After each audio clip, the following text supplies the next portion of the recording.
نحمده ونصلي على رسوله الكريم اما بعد فاعوذ بالله من الشيطان الرجيم بسم الله الرحمن الرحيم رب اشرح لي صدري ويسر لي امري واحلل عقدة من لساني يفقهوا قولي عن ابي هريرة رضي الله عنه عن رسول الله صلى الله عليه وسلم قال تجدون الناس معادن خيارهم في الجاهلية خيارهم في الاسلام اذا فقهوا رواہ البخاری۔ حضرت ابو ہریرہ رضی اللہ تعالی عنہ سے روایت ہے کہ رسول اللہ صلی اللہ علیہ وسلم نے فرمایا، تم انسانوں کو کان کی طرح پاؤ گے، جو لوگ دور جاہلیت میں بہتر تھے وہ اسلام کے بعد بھی بہتر ہیں جب کہ وہ دین کا علم حاصل کر لیں۔ اسے بخاری نے روایت کیا ہے۔ خیار کا لفظ خیر سے نکلا ہے، تو خیر کا لفظ کس کس چیز کو شامل ہے؟ ہر نیکی اور بھلائی کے کام کو۔ خیار میں بنیادی طور پر کردار کی بلندی ہے، انسانی ویلیوز، بنیادی اعلی اخلاق جو ایک مومن اور منافق میں فرق کرتے ہیں وہ خیر کی علامت ہوتے ہیں، یعنی منافقت کا نہ ہونا، جس میں سب سے پہلی چیز جھوٹ سے پرہیز۔ آج ہم سب اپنا جائزہ لیں کہ ہم کس لیول اور کس درجے پر جھوٹ سے بچتے ہیں، گفتگو میں، لباس کے پہننے میں، معاملات میں، یعنی ہم جھوٹ سے کتنا نکلے ہیں باہر۔ پھر امانت کس درجے کی ہمارے اندر، عہد کی پابندی کا معیار کیا ہے، معاملات میں گالی گلوچ اور انتہائی رویوں پر اتر آنا ہے، اس کا عالم کیا ہے۔ یعنی وہ بنیادی اخلاقی باتیں جو ایک مومن کو منافق سے متمیز کرتی ہیں، جب تک وہ کوالٹیز نہیں ہیں اندر تو خیار میں سے نہیں ہو سکتے۔ یعنی خیارہم کا معنی یہاں مالدار ہونا نہیں، یا بظاہر کو بہت بڑے رتبے والا ہونا نہیں۔ یعنی حدیث سے مراد کیا ہے؟ اللہ کے رسول صلی اللہ علیہ وسلم نے لوگوں کو تشبیہ دی ہے کان کے ساتھ، جیسے سونے، چاندی، ہیرے، گندک، سلفر، مختلف چیزوں کی کانیں ہوتی ہیں کہ لوگ کانوں کی طرح ہوتے ہیں۔ خیارہم فی الجاہلیت، جو لوگ دور جاہلیت میں اچھے ہوتے ہیں، خیارہم فی الاسلام، وہ اسلام میں بھی اچھے ہوتے ہیں، لیکن اسلام میں محض داخل ہو کر کوئی اچھا نہیں ہو جاتا، بلکہ اچھا بننے کے لیے ضروری ہے کہ وہ دین میں سمجھ بوجھ پیدا کرے۔ اب یہاں پر آپ دیکھ رہے ہیں کہ انسانوں کی قسمیں بیان ہوئی ہیں، لوگوں کے بارے میں آپ بیان فرما رہے ہیں کہ تمام لوگوں کو ایک سٹیٹس نہیں دیا جا سکتا، یہ سب لوگ اپنی اصل یا نیچر یا اندرون کے اعتبار سے ایک جیسے نہیں ہوتے۔ زمین کی قسمیں مختلف ہوتی ہیں، مٹی کے رنگ مختلف ہوتے ہیں، پھلوں کے رنگ مختلف ہوتے ہیں، پہاڑوں کے رنگ مختلف ہوتے ہیں، یعنی ظاہر میں اختلاف پایا جاتا ہے، اسی طرح لوگوں کے باطن میں بھی اختلاف پایا جاتا ہے۔ مثلا قرآن پاک میں ایک آیت آتی ہے، أَلَمْ تَرَ أَنَّ اللَّهَ أَنزَلَ مِنَ السَّمَاءِ مَاءً فَأَخْرَجْنَا بِهِ ثَمَرَاتٍ مُخْتَلِفًا أَلْوَانُهَا وَمِنَ الْجِبَالِ جُدَدٌ بِيضٌ وَحُمْرٌ مُخْتَلِفٌ أَلْوَانُهَا وَغَرَابِيبُ سُودٌ وَمِنَ النَّاسِ وَالدَّوَابِّ وَالْأَنْعَامِ مُخْتَلِفٌ أَلْوَانُهُ كَذَلِكَ إِنَّمَا يَخْشَى اللَّهَ مِنْ عِبَادِهِ الْعُلَمَاءُ إِنَّ اللَّهَ عَزِيزٌ غَفُورٌ۔ کیا تم دیکھتے نہیں ہو کہ اللہ آسمان سے پانی برساتا ہے اور پھر اس کے ذریعے سے ہم طرح طرح کے پھل نکال لاتے ہیں جن کے رنگ مختلف ہوتے ہیں۔ پانی ایک ہے، مٹی ایک ہے، لیکن پھل مختلف، ذائقے مختلف۔ پہاڑوں میں بھی سفید، سرخ اور گہری سیاہ دھاریاں پائی جاتی ہیں جن کے رنگ مختلف ہوتے ہیں، یعنی دھاریوں میں پھر شیڈ مختلف ہوتے ہیں۔ اسی طرح انسانوں اور جانوروں اور مویشیوں کے رنگ بھی مختلف ہوتے ہیں۔ حقیقت یہ ہے کہ اللہ کے بندوں میں سے صرف علم رکھنے والے لوگ ہی اس سے ڈرتے ہیں، علم والوں کے اندر ہی خشیت ہوتی، بے شک اللہ زبردست اور درگزر فرمانے والا ہے۔ تو اس سے کیا پتہ چلتا ہے کہ جہاں کائنات کی یا زمین کی دیگر چیزوں میں رنگا رنگی ہے، وہاں انسانوں میں بھی رنگا رنگی ہے۔ یہ رنگا رنگی ظاہر کے اعتبار سے بھی ہے اور باطن کے اعتبار سے بھی ہے۔ ظاہر کے اعتبار سے تو اس آیت سے پتہ چلتا ہے کہ جیسے پہاڑوں کے رنگ مختلف ہیں یا ان کی دھاریاں مختلف رنگ کی ہیں، اسی طرح پہاڑوں کے اندر یعنی کانوں میں جو کچھ پایا جاتا ہے وہ بھی ایک نہیں ہے، اس میں بھی اختلاف ہے، وہ بھی مختلف ہے. ایک پہاڑ کو آپ کھودتے ہیں تو اس کے اندر سے سونا نکلتا ہے، دوسرے کو دیکھتے ہیں تو اس میں چاندی نکلتی، تیسرے میں سے پیتل نکلتا ہے، کسی میں سے گندھک نکلتی ہے، کہیں سے ہیرا بھی نکل آتا ہے. تجدون الناس معادن، تو تم لوگوں کو کان پاؤ گے. یہ نہیں کہا گیا کہ کان کی طرح پاؤ گے، بلکہ کیا پاؤ گے؟ کان پاؤ گے. تو اس کا مطلب ہے کہ لوگ کان ہیں. ایسا ایکسپریشن کب ہوتا ہے؟ مثلا زید شیر کی طرح ہے، تو زید کی بہادری کو ہم تشبیہ دے رہے ہیں شیر کی بہادری سے یا قوت سے. لیکن جب ہم یہ کہیں کہ زید شیر ہے تو یہ اس سے بھی زیادہ شدت پیدا کرتا ہے کلام میں. اسی طرح اگر یوں کہا جاتا ہے کہ لوگ کانوں کی طرح ہیں تو بھی ٹھیک تھا، لیکن جب یہ کہا گیا کہ لوگ کانے ہیں ہی ایسے، یعنی ان کے درمیان اس طرح کی تقسیم جو ہے وہ لازم ہے، تو یہ بات مزید سٹرونگ ہے. آپ نے یہ جو روایت پڑھی ہے یہ بخاری کی ہے. مسلم کی روایت میں الفاظ آتے ہیں، حضرت ابو ہریرہ ہی سے روایت ہے کہ قال قال رسول اللہ صلی اللہ علیہ وسلم الناس معادن. وہاں تجدون کا لفظ نہیں ہے بلکہ کیا ہے؟ الناس معادن، لوگ کانے ہیں. کمعادن الذهب والفضة، جیسے سونے اور چاندی کی کانیں ہوتی ہیں. خیارہم فی الجاہلیت خیارہم فی الاسلام اذا فقہوا. مسلم کی روایت میں آپ صلی اللہ علیہ وسلم نے معادن کو مزید واضح بھی کیا ہے. کس طرح؟ کہ جیسے سونے اور چاندی کی کانیں ہوتی ہیں، ان کو کانیں کہہ کر پھر تشبیہ دی کس سے؟ سونے اور چاندی سے. گویا بعض لوگ سونے کی طرح ہیں، بعض لوگ چاندی کی طرح ہیں، یعنی بعض کی قیمت کچھ ہے اور بعض کی اس سے کم. تو اس سے کیا پتہ چلتا ہے کہ انسانوں کی صرف ظاہریت پر ان سے معاملہ نہیں کرنا چاہیے. کسی انسان کی قدر و قیمت محض اس کے رنگ یا نسل یا شکل میں نہیں، بلکہ اس کے اندر پائے جانے والے اخلاق اور کردار میں ہے. اگرچہ رنگوں کی بظاہر خوبصورتی انسانوں کو مختلف درجوں میں بانٹ دیتی ہے اور انسانوں نے خود بہت کچھ بانٹا ہوا ہے، لیکن اللہ کے ہاں صرف ظاہر نہیں دیکھا جاتا، دل دیکھے جاتے ہیں. جیسے حدیث میں آتا ہے نا کہ ان اللہ لا ينظر الى صورکم واموالکم ولکن ينظر الى قلوبکم واعمالکم.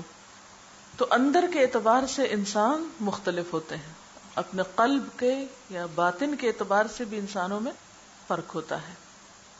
اس حدیث کی وضاحت ایک اور حدیث سے بھی ہوتی ہے، اور وہ حدیث کیا ہے؟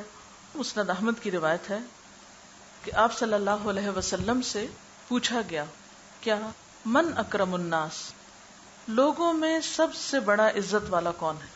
یعنی سب سے بڑا سٹیٹس کس کا ہے، سب سے زیادہ درجہ بلند کس کا ہے؟ من اکرم الناس قال اتقاہم، آپ نے فرمایا جو ان میں سب سے زیادہ متقی ہے، کیونکہ قرآن پاک میں بھی آتا ہے ان اکرمکم عند اللہ اتقاکم.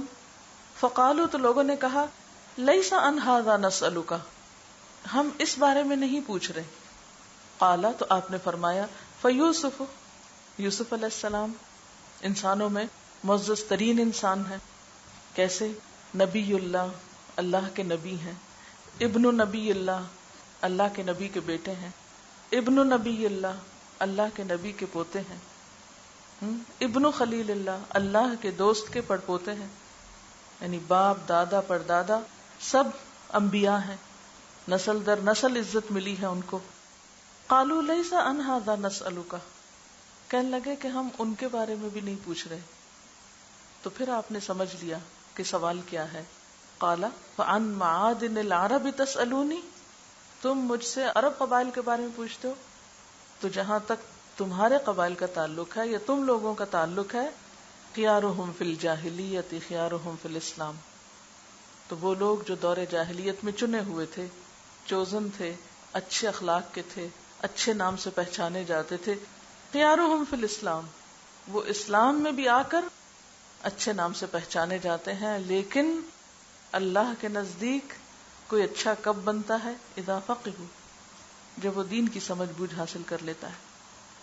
تو اس سے ایک بات تو یہ پتہ چلتی ہے کہ کہ اسلام میں آ کر انسانوں کی ویلیو کم نہیں ہوتی، اصل ویلیو برقرار رہتی ہے. ہاں، اس میں مزید اضافہ کس پر مبنی ہے، کس پر منحصر ہے؟ ان کی دینی سمجھ پر. جیسے سورۃ فاطر کی اس آیت میں انما یخشی اللہ من عبادہ العلماء، اللہ سے ڈرتے ہیں کون؟ اس کے علم والے بندے. تو وہاں بھی دین کی سمجھ رکھنے والوں کا پھر مقام بلند ہے. اور یہاں بھی یہی. اور یہاں یہ جو لفظ استعمال ہوا ہے نا اذا فقہوا، تو یہ جو لفظ ہے فے قاف ہے، اگر یہ فقہ یفقہ سے ہو تو معنی ہوتا ہے جاننا سمجھنا، اور اگر فقہ یفقہ سے ہو تو معنی ہوتا ہے علم میں غالب ہونا، یعنی خوب علم رکھنا. دین کی سمجھ اور علم محض انفارمیشن کے جمع کر لینے کا نام نہیں. اس لیے یہاں پر فقہ یا فقہ کا لفظ استعمال ہوا ہے کہ واقعی وہ دین کی سمجھ رکھتے ہوں، آنکھیں کان بند کر کے رٹنے والے لوگ نہ ہوں چیزوں کو، بلکہ وہ محسوس بھی کرتے ہوں، وہ علم ان کے اندر اترتا ہو اور ان کے دل اللہ کے خوف سے لرزتے ہوں.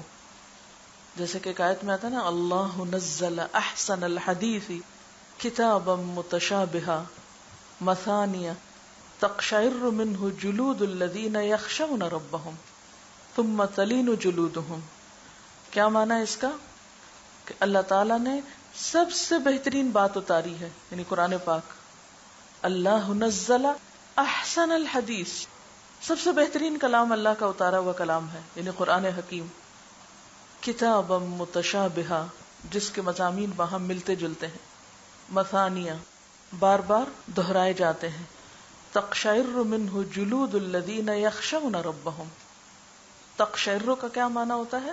یعنی رونگٹے کھڑے ہو جاتے ہیں اس سے ان لوگوں کی کھالوں کے جو اپنے رب سے ڈرتے ہیں، اپنے رب کا خشوع اختیار کرتے ہیں، یعنی جو واقعی اس دین کو سمجھتے ہیں، اس قرآن کو سمجھتے ہیں. قرآن سن کر پھر ان کا حال عام ناسمجھ انسانوں جیسا نہیں رہتا، بلکہ کیا ہوتا ہے؟ تقشعر، رونگٹے کھڑے ہو جاتے ہیں. ثم تلین جلودہم، پھر ان کی کھالیں نرم پڑ جاتی ہیں.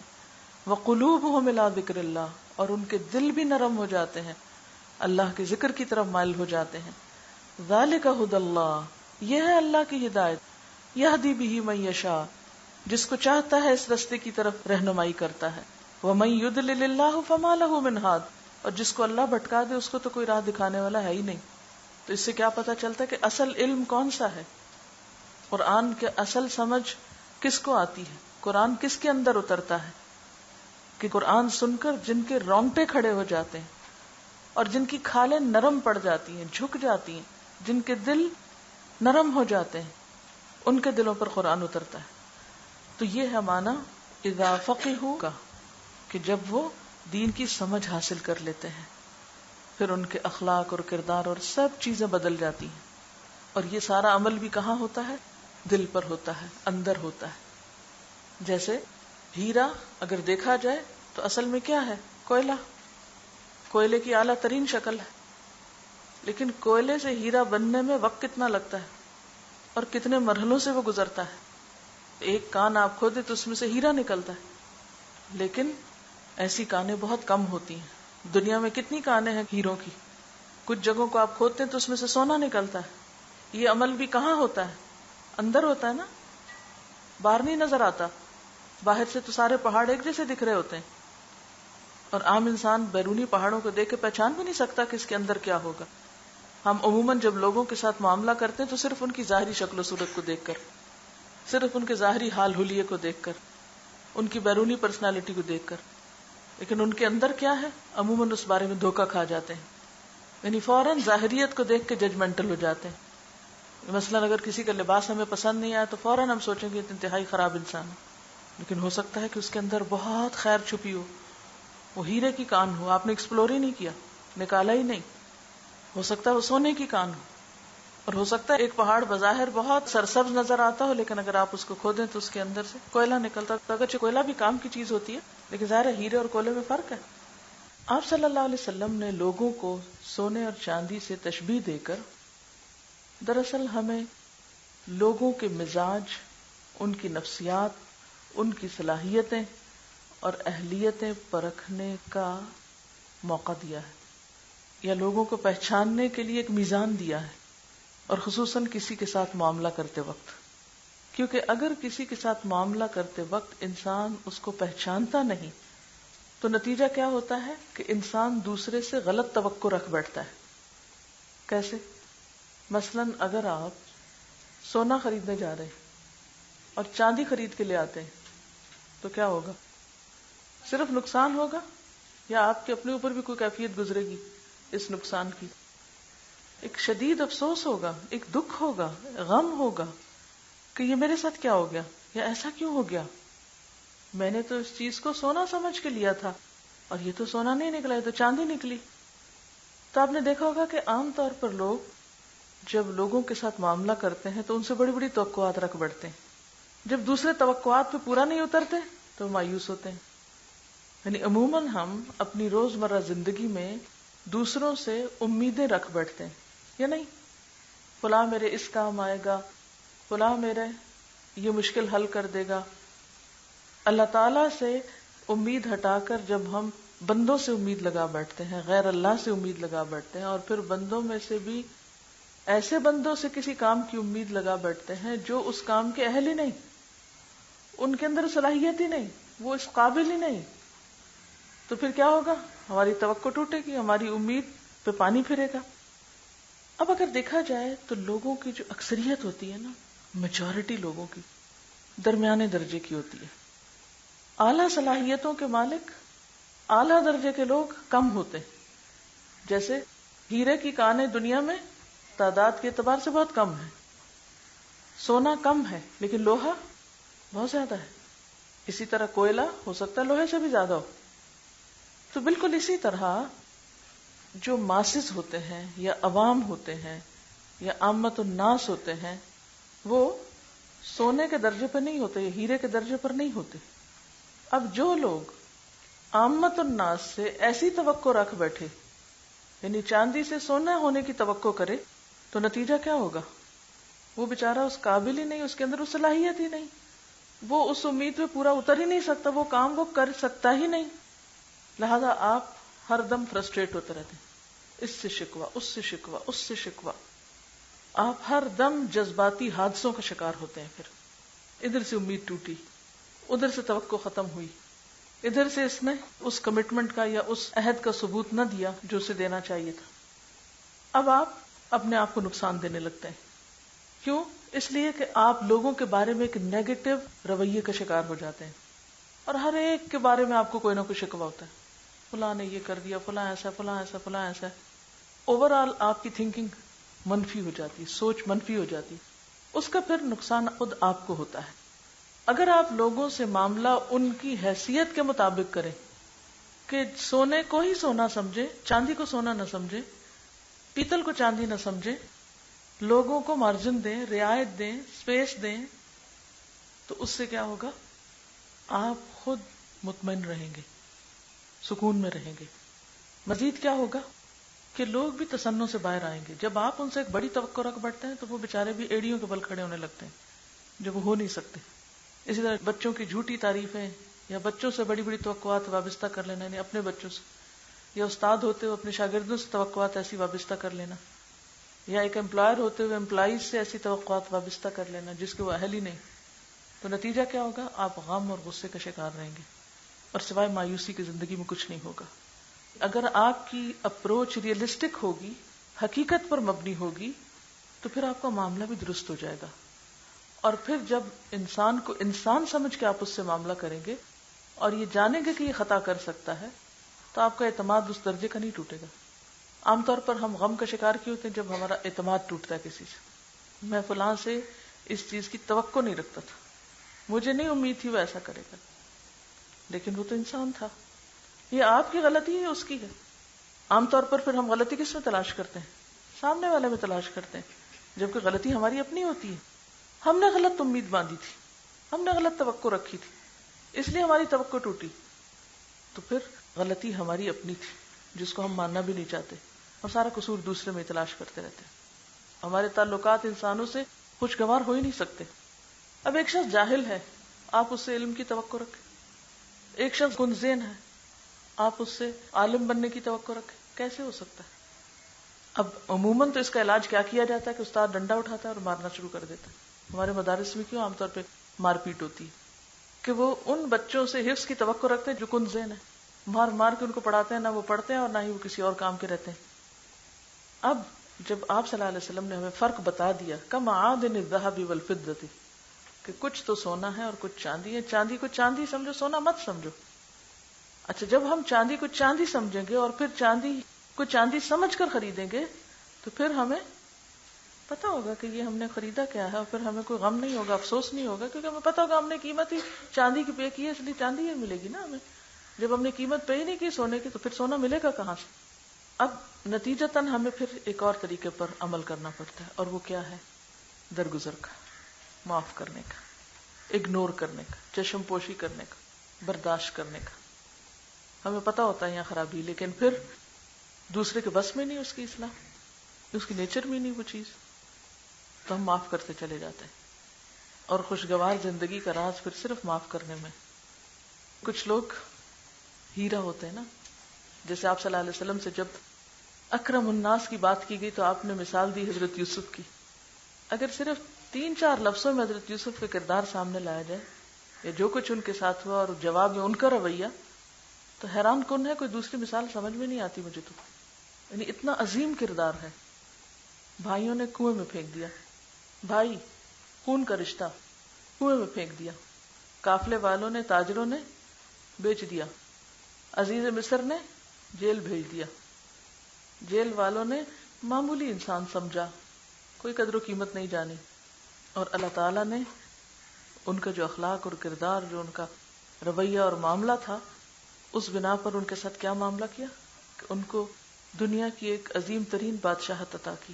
مصر کی بادشاہت کو معمولی بادشاہت نہیں تھی، اور اس اعلیٰ ترین مقام پر دینی اور دنیاوی اعتبار سے پہنچ کر ان کا ظرف دیکھیے. جن بھائیوں نے کنویں میں پھینکا تھا، شکوہ تو دور کی بات، کہتے نہیں تمہارا قصور نہیں تھا، لا تثریب علیکم اليوم یغفر اللہ لکم، اگر کوئی غلطی تھی تو اللہ معاف کرے. اور پھر ان کے منہ پہ کھڑے ہو کے ان کے اوپر چوری کا الزام لگا رہے ہیں، اور پھر اس کے بعد ان کے ساتھ جھوٹ بول رہے ہیں، اور وہ ہے کہ احسان کیے چلے جاتے ہیں. اللہ چاہتے تو وہی غلہ روک لیتے، کون ہو تم، اسی وقت آنا دیتے. کتنا عظیم کردار ہے، کتنا درگزر. جب پوری طرح پکڑنے پہ قادر تھے، جب دینی اور دنیاوی ایک اتھارٹی تھی ان کے پاس، اس وقت کہتے ہیں جاؤ معاف کیا میں نے. کوئی پوچھ ہی نہیں، کوئی بات ہی نہ کرو، کوئی تذکرہ ہی نہیں. وہ سب شیطان کا قصہ تھا، اس نے دلوں میں یہ پھوٹ ڈالی تھی. اور خود اپنے لیے کیا چاہتے ہیں؟ کوئی دنیا کی چیز نہیں.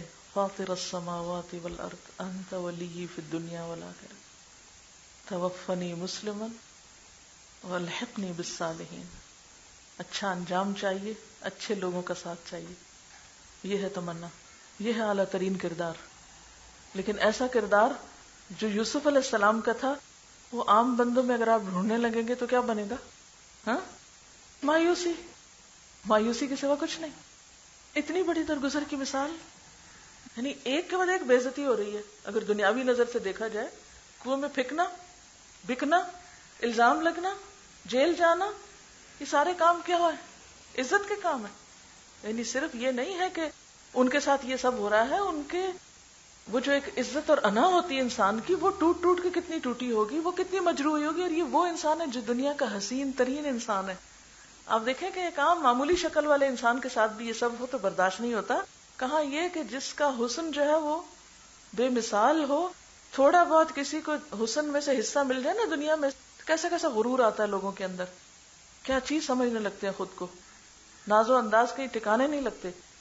اور وہ اتنی اہمیت کے حامل ہوتے ہوئے کس طرح عاجزی، جیل بھیج دیے گئے اور وہاں بھلا دیے گئے، اور جیل والوں میں سے کسی کو نہیں پتا کہ یہ کون ہے ہمارے اندر، کیسا ہیرا ہے، کوئی پہچانتا ہی نہیں ان کو. فَلَبِثَ فِي السِّجْنِ بِضْعَ سِنِينَ، 1-2 دن کی آزمائش نہیں تھی. اور پھر جب نکالے جاتے ہیں اور اس بڑے مقام پہ پہنچتے ہیں تو وہاں جا کر آپ دیکھیں کہ کس چیز کا ثبوت دیتے ہیں، کیا کردار ہے. لیکن ہیرا بننے تک، قطرے کو گوہر ہونے تک بڑی بڑی آزمائشوں سے گزرنا پڑتا ہے. اور جو ان آزمائشوں سے گزرنے کے لیے تیار نہیں ہوتا، ہر لمحے شکوہ شکایت، اس کا قصور بتاتا رہتا ہے، وہ پھر کوئی بڑا انسان نہیں بن سکتا. ہر چیز کو بھلا کر، ہر ایک کی زیادتی کو اگنور کر کے انسان آگے بڑھتا چلا جائے. یہ ہے الناس معادن کمعادن الذهب والفضة. سب لوگ ایک جیسے نہیں ہوتے، ہر ایک کے اندر اتنا ظرف نہیں، اتنی ڈیپتھ نہیں، اتنی وسعت نہیں، ایسی سوچ نہیں. ہمیں تو ذرا سی کوئی تکلیف پہنچ جائے، وہ ہو بھی نہ، اس کا وجود بھی کوئی نہ ہو، محض ہماری بدگمانی ہی ہو، تو اس پر بھی ہم تڑپ تڑپ جاتے ہیں اور بیکار کی باتیں بنانا شروع کر دیتے. بعض اوقات کسی چیز کی حقیقت کچھ بھی نہیں ہوتی، محض ہماری سوچ اور ہمارا تخیل ایک افسانہ گھڑ لیتا ہے اور اسی پہ ہم غم میں مبتلا ہو جاتے ہیں. شیطان یہی تو وسوسے ڈالتا ہے.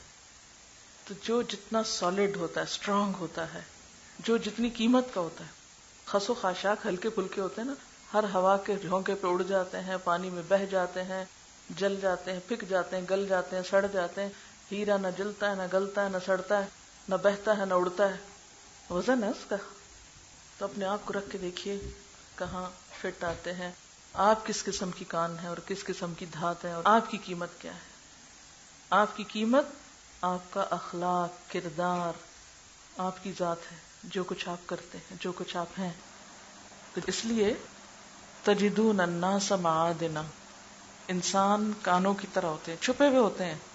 کان چھپی بھی ہوتی ہے نا، معدن کی جمع ہے نا، پہاڑ کے اندر ہوتی ہے. بعض اوقات کئی کئی فٹ اور کئی کئی میٹر اندر جانا پڑتا ہے کچھ نکالنے کے لیے. اور اگر آپ نے کبھی تصویر دیکھی ہو ہیرے کی کان کی تو آپ حیران ہو جائیں گے کہ اس اصل سینٹر تک پہنچنے کے لیے کئی سٹیپ کراس کرنے پڑتے ہیں. یہ نہیں کہ آپ زمین کی طرح کسی پہاڑ کو توڑ پھوڑ کے کھودیں اور سامنے سے ہیرے نکل آئیں. ایک لمبے پروسیس کے بعد آپ جا کر اس نقطے کے اندر پہنچتے ہیں جہاں سے آپ وہ ہیرا پا سکتے ہیں. تو جیسے اس کے بننے میں دیر لگتی ہے، ایسے اس کو ڈھونڈنے اور پانے میں بھی. لیکن جب آپ اس کو پا لیتے ہیں تو اس کی قیمت ہر چیز سے بڑھ کر ہوتی ہے. اب یہاں پر آپ دیکھیں کہ صحابہ کرام نے معادن العرب کے بارے میں پوچھا کہ عربوں کا خاص حال بتائیے کہ ان میں سے کون اچھا ہے. تو آپ نے فرمایا وہی اچھے ہیں جو پہلے اچھے تھے، یعنی جن کا اندر اچھا ہے، جن کی نیچر اچھی ہے. ہاں، اسلام میں آ کر وہ آگے بڑھ گئے ہیں جنہوں نے پھر دین کی سمجھ پائی ہے، واقعی جن کے اندر قرآن اترا ہے. آپ دیکھیں کہ دور جاہلیت میں جہاں اتنا اندھیرا تھا، ظہر الفساد فی البر والبحر، وہاں ایسے ایسے لوگ پائے جاتے تھے کہ جو محض ایک مہمان کی مہمان نوازی کے لیے اپنی سواری کا اونٹ تک ذبح کر دیتے تھے اور اس کا گوشت مہمانوں کو کھلا دیتے تھے. اسی طرح ان لوگوں کا دل پسند مشغلہ جو تھا قتل و غارت تھی. لیکن اگر کوئی ان کے ہاں آ کے پناہ لیتا تو اس کی حفاظت ایسے ہی کرتے جیسے اپنے کسی بچے کی کرتے تھے. خود اس کی خاطر قتل ہو جاتا، بچے قتل کروا دیتا، لیکن اس کی حفاظت کرتے. یعنی عہد کے اتنے پابند تھے، یعنی امانت اس درجہ ان کے اندر کوٹ کوٹ کے بھری ہوئی تھی. عام طور پر ہم سمجھتے ہیں کہ عرب کے بادیہ نشین بہت ہی کم فہم، ناسمجھ اور بے وقوف قسم کے لوگ تھے. نہیں، ان میں بہت سمجھدار لوگ بھی تھے، کانوں کی طرح تھے. خیارہم فی الجاہلیت خیارہم فی الاسلام. اللہ تعالیٰ نے ان کو خاص مقصد کے لیے چنا تھا.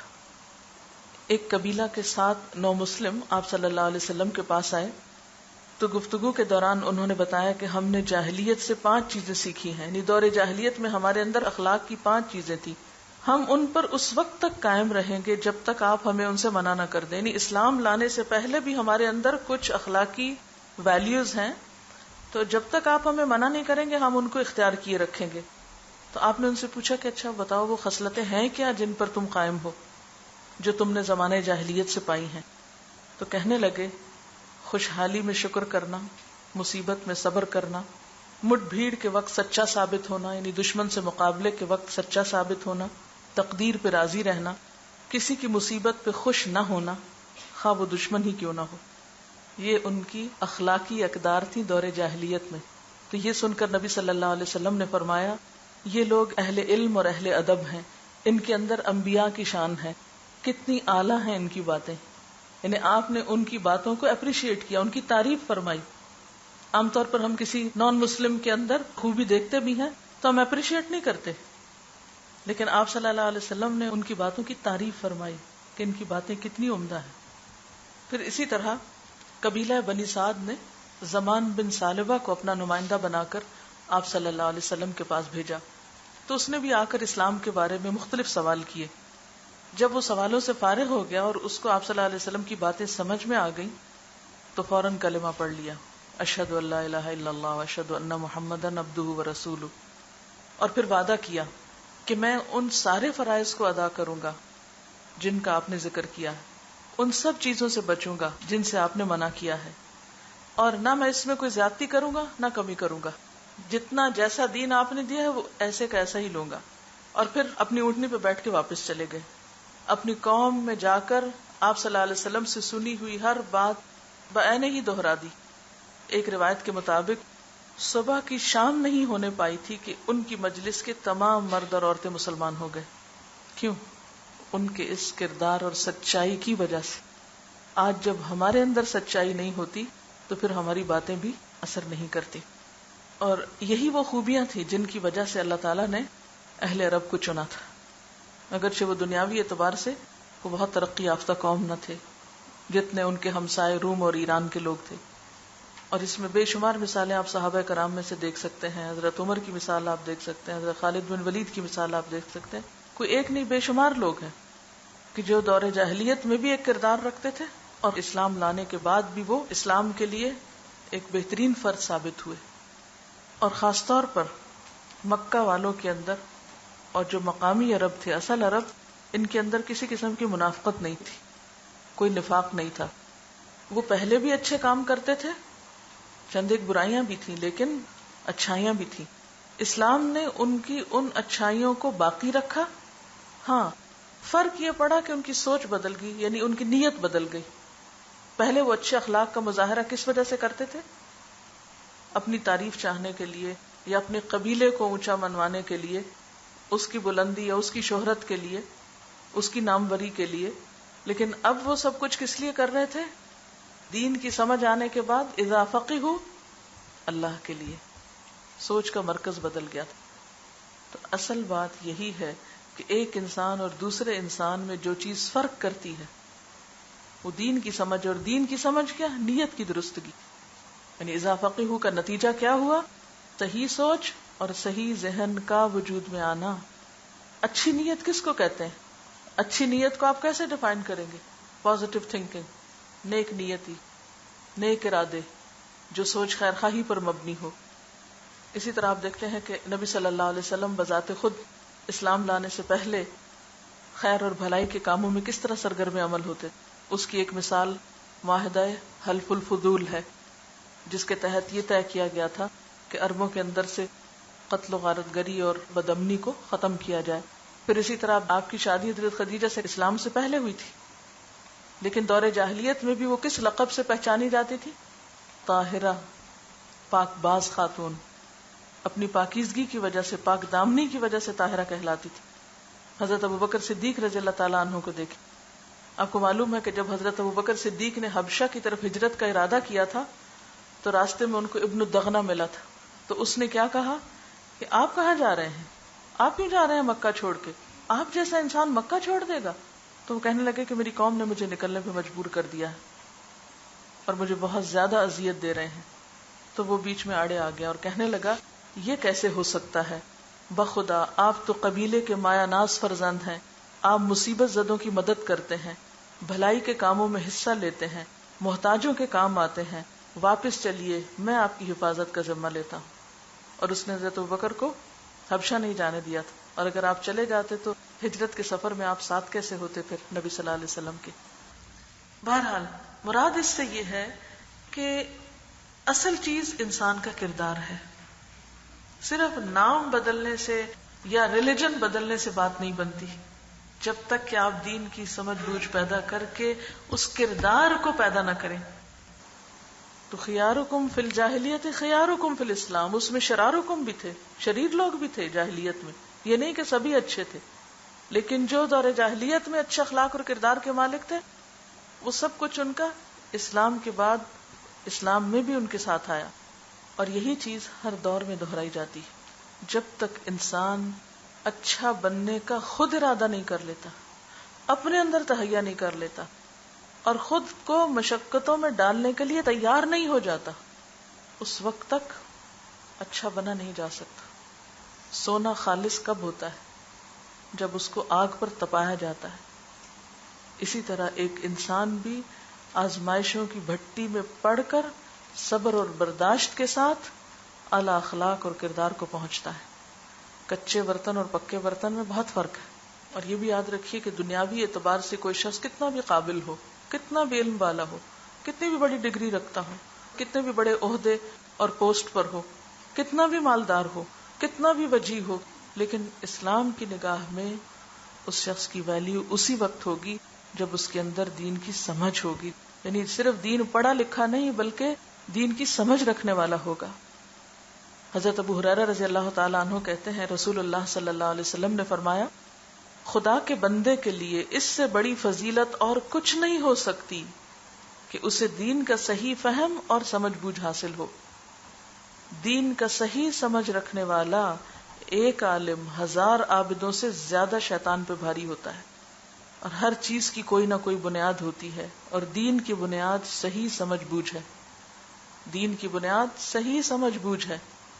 اور وہ مشہور حدیث تو آپ سب جانتے ہیں من یرد اللہ بہ خیرا یفقہہ فی الدین. اللہ جس سے بھلائی کا ارادہ کر لیتا ہے اسے دین کی سمجھ دے دیتا ہے. اور دین کی سمجھ عمل میں جھلکتی ہے. عمل اچھا ہوتا ہے اور جب تک عمل اچھا نہ ہو تو دین کی سمجھ کوئی سمجھ نہیں. حضرت عبداللہ بن عمر کہتے ہیں کہ رسول اللہ صلی اللہ علیہ وسلم نے فرمایا ایک شخص نماز بھی پڑھتا ہے، روزہ بھی رکھتا ہے، زکوٰۃ بھی دیتا ہے، حج اور عمرہ بھی کرتا ہے، یہاں تک کہ آپ نے ساری نیکیوں کا ذکر کیا، یہ بھی کرتا ہے، یہ بھی کرتا ہے، یہ بھی کرتا ہے، مگر قیامت کے روز اس کی عقل اور فہم کے مطابق ہی اس کا صلہ دیا جائے گا. آپ سب پڑھ رہے ہیں خوب رٹ رہے ہیں چیزیں. دنیاوی اعتبار سے ہو سکتا ہے آپ 100% مارکس لے جائیں رٹ کے، لیکن قیامت کے دن اجر کا فیصلہ کس پر ہوگا؟ سمجھ پر. کہ آپ نے سمجھا کیا، آپ کے اندر کتنا اترا، آپ نے جذب کیا کیا، پھر آپ کے عمل میں کیا جھلکا، پھر آپ کے معاملات میں کیا بھلائی آئی. تو کسی بھی زمین کی، کسی بھی پہاڑ کی اصل ویلیو کس پر ہے؟ کہ وہ زمین زرخیز کتنی ہے، اس پہاڑ کے اندر کس چیز کی کان ہے. ظاہر ہے کہ ایک سونے کی کان اور ایک کوئلے کی کان ایک قیمت میں تو نہیں بکتی. تو پھر دنیاوی اعتبار سے فرق پڑ جاتا ہے تو آخرت کے اعتبار سے بھی فرق پڑتا ہے. تو اس سے ہمیں بہت سے سبق ملتے ہیں. پہلی بات تو یہ ہے کہ ہمیں لوگوں کے صرف ظاہر پر نہیں جانا، ان کی اصل ویلیو ان کے اندرون پر ہے. اور جب تک کسی شخص کے ساتھ معاملہ کر کے اس کے اندرون کا پتہ نہ چلے اس وقت تک اس کے بارے میں کوئی رائے قائم نہ کرے. یعنی اپنی رائے محض ظاہر کو دیکھ کے مت قائم کرے. اسی طرح سب کے ساتھ ایک معاملہ نہیں ہونا چاہیے آپ کا. ظاہر ہے کہ سونے سے آپ دروازہ تو نہیں بناتے، سونے سے مختلف چیزیں بنتی، لوہے سے مختلف چیزیں بنتی، کوئلے سے مختلف کام لیا جاتا ہے. تو اسی طرح جو جس اہلیت کے قابل ہو، جس میں جس چیز کی اہلیت ہو، جس چیز کی صلاحیت ہو، اس کے مطابق اس سے کام لیا جانا چاہیے. اور ہر چیز کی اپنی اپنی ویلیو ہے، اپنی اپنی قدر و قیمت. ہر ایک کا اپنا مقام ہے، اپنی خاصیت، اپنی اہمیت. اور ہر شخص اپنی جگہ اہم ہے اور ہر دھات اپنی جگہ اہم ہے. تو حدیث پر غور کیجئے، میں پھر پڑھتی ہوں، آپ ذرا توجہ سے سنیے کہ کیا سمجھ میں آئی بات. تجدون الناس معادن خیارهم فی الجاہلیت خیارهم فی الاسلام اذا فقہوا. شرط ہے جب سمجھ آتی ہے دین کی، اندر اترتی ہے بات، عمل میں جھلکتی تو قدر و قیمت بڑھتی. لیکن انہی کی جو اپنی ذات میں اچھے ہوتے ہیں، جو نیت اور ارادہ رکھتے ہیں، جو محنت کرتے ہیں، جو تپنے کے لیے تیار ہوتے ہیں. دین کی سمجھ تکلیف اٹھانے سے آتی. یہ صرف لیکچر سننے سے نہیں آتی، یہ صرف سپون فیڈنگ سے نہیں آتی. جب تک اپنے پارٹ پر جو آپ کی ڈیوٹی ہے اسے فلفل نہ کریں، جب تک آپ اپنا دماغ استعمال نہ کریں، جب تک آپ مزید کتابیں نہ پڑھیں، اس علم کو دوسروں کے ساتھ جب تک شیئر نہ کریں. اگر آپ معادن کے لفظ پر غور کریں تو اس سے ایک خاص بات سمجھ میں آتی ہے، اور وہ یہ ہے کہ اس سے مراد انسانوں میں پایا جانے والا پوٹینشل یا صلاحیت ہے. اب اس پوٹینشل کو کس طرح ایکسپلور کیا جائے، کس طرح استعمال کیا جائے، اس کے لیے مزید پھر محنت اور مشقت کی ضرورت ہے.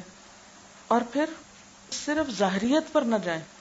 بعض لوگ اپنی ظاہری شکل و صورت میں بہت معمولی ہو سکتے ہیں، بہت عام سے نظر آتے ہوں گے آپ کو، لیکن جب آپ ان کے ساتھ معاملہ کرتے ہیں تو ان کے اندر خیر کا ایک لامتناہی سلسلہ پاتے ہیں. پھر آپ دیکھیے کہ کوئی بھی چیز جب کان سے نکلتی ہے تو وہ اپنی کس شکل میں ہوتی ہے؟ را فارم میں ہوتی ہے. سونے کو نکالیں، ہیرے کو نکالیں، چاندی کو نکالیں، کسی بھی چیز کو، ایون تیل کو نکالیں زمین سے تو وہ را شکل میں ہے. اس کے بعد پھر آپ کو اس پر محنت کرنی پڑتی ہے، ہیرے کی کٹنگ کرنی پڑتی ہے، اسی طرح سونے کو چھاننا پڑتا ہے، نکالنا پڑتا ہے اس سے. تو استعمال کرنے کے لیے مزید ایک مشقت کا پروسیس چلتا ہے، جب جا کر وہ چیز ایک پیور فارم میں سامنے آتی ہے. لیکن ہم عموماً انسانوں میں جینوئن دلچسپی نہیں لیتے. آپ نے دیکھا ہوگا کہ کانوں کی تلاش میں ہر پہاڑ کو نہیں کھودنے بیٹھ جاتے، اس کے لیے کچھ سائنس ہوتے ہیں. پہلے ان علاقوں کو دیکھا جاتا ہے، مختلف طریقے سے ٹیسٹ کیے جاتے ہیں، مختلف علامات سے پہچانے جاتے ہیں. تو اسی طرح انسان بھی اپنی علامات سے پہچانے جاتے ہیں، اور انسانوں کی تلاش بھی وہی شخص کر سکتا ہے، یا ان ہیروں کو بھی وہی شخص ایکسپلور کر سکتا ہے جس کو انسانوں کے ساتھ ایک جینوئن انٹرسٹ ہو، جو واقعی انسانوں میں دلچسپی رکھتا ہو، اور پھر ان کو ڈھونڈنے کے بعد ان کی خیر کو ابھارے. جیسے نبی صلی اللہ علیہ وسلم نے صحابہ کرام کا تزکیہ کیا تھا، ان کی تربیت کی تھی، ان کو تراشا تھا، چمکایا تھا اور کام کا بنایا تھا. پروفیسر فلپ ہٹی نے اپنی کتاب تاریخ عرب میں لکھا ہے کہ پیغمبر اسلام کی وفات کے بعد ایسا معلوم ہوا جیسے عرب کی بنجر زمین جادو کے ذریعے ہیروں کی نرسری میں تبدیل کر دی گئی ہو. ایسے ہیرو جن کی مثل تاریخ یا نوعیت میں کہیں اور پانا سخت مشکل ہے. اب وہ اس کو جادو کا زور قرار دے رہا ہے، حالانکہ یہ نبی صلی اللہ علیہ وسلم کی 23 سالہ پرمشقت زندگی کا نتیجہ تھا کہ جس میں آپ نے ان ہیروں پر وقت صرف کیا تھا. مثلاً ایک ماں ہے، ایک سرسری طریقے سے اپنے بچوں کے پوٹینشیل کو نہیں جان سکتی جب تک وہ ان کے اندر انٹرسٹ نہیں لیتی، ان کو پہچانتی نہیں. اسی لیے آپ نے دیکھا ہوگا کہ ماں کو اگر مربی بنایا گیا ہے تو کس طریقے سے انسان کی پیدائش ہوتی، کس طرح ماں کے ساتھ رکھا گیا ایک بچے کو. یعنی بعضوں کا ظاہری طور پر تو سمجھ میں نہیں آتا کہ ماں کو اتنی مشقت میں کیوں ڈالا گیا. 9 مہینے اس کو اپنے پیٹ میں رکھتی، اس کے ساتھ لمحہ لمحہ وہ گزارتی ہے، پھر اس کے بعد 2 سال دودھ پلاتی، اس میں وہ اس کو پہچانتی، وہ ماں کو پہچانتا ہے، 2 طرفہ تعلق قائم ہوتا ہے.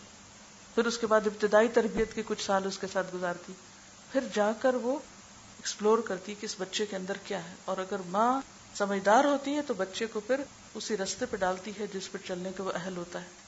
لیکن اگر ماں ہی کے اندر سمجھ نہیں، اور ماں ہی ایک مربی نہیں، اور ماں ہی کو بچوں میں جینوئن انٹرسٹ نہیں، وہ ان کے مزاج کو نہیں پہچانتی. آپ نے دیکھا ہوگا باپ بھی اس طرح نہیں پہچانتا بچوں کو جس طرح ماں پہچانتی. باپ کا معاملہ بچوں کے ساتھ مختلف ہوتا ہے، وہ ظاہریت میں عام طور پہ معاملہ کرتا ہے. بچہ رو رہا ہے تو اس کو اور طرح چپ کرائے گا.